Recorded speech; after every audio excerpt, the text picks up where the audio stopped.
Les salariés de Fret SNCF sont en grève ce jeudi 15 juin et ils ont toutes les raisons de l'être.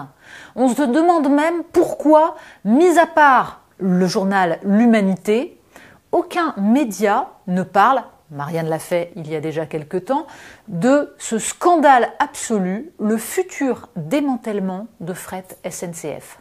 Alors, ça se passe comment?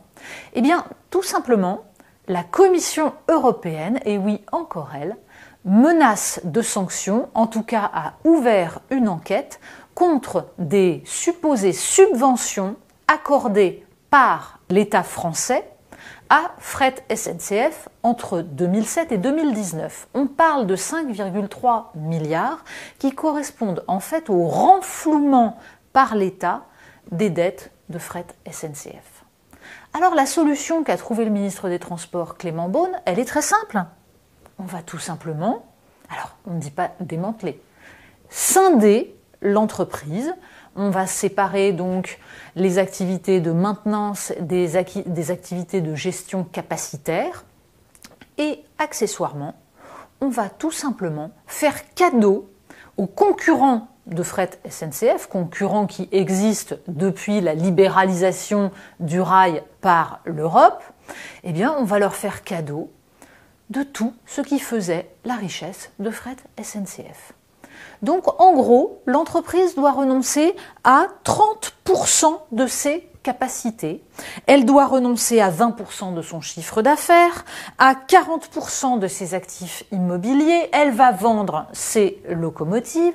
Bref, tout simplement, on distribue les bijoux de famille. Tout ça pour éviter la sanction de Bruxelles, mais le résultat, ça va être la suppression de 459 emplois et une fragilisation telle que, en gros, Fret SNCF va totalement disparaître.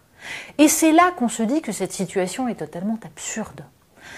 Le gouvernement a annoncé il y a peu, à grand renfort de communication, 100 milliards d'investissements sur le ferroviaire d'ici 2040.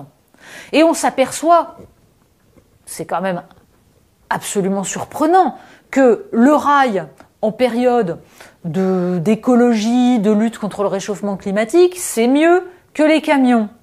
Et tout à coup, on se dit, oh là là, il va falloir investir sur le rail. On rappelle quand même que le fret, c'était 25% des transports de marchandises dans les années 70, ça n'est aujourd'hui que 10%. C'est totalement absurde. On a coulé le transport de fret et on a couvert la France de camions.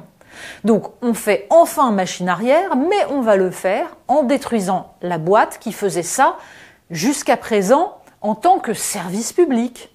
Et on va donc ouvrir ça à la libre concurrence pour évidemment permettre d'enrichir des entreprises, tout sauf françaises, n'étant pas des services publics et des actifs des citoyens français. Cette histoire est quand même merveilleuse.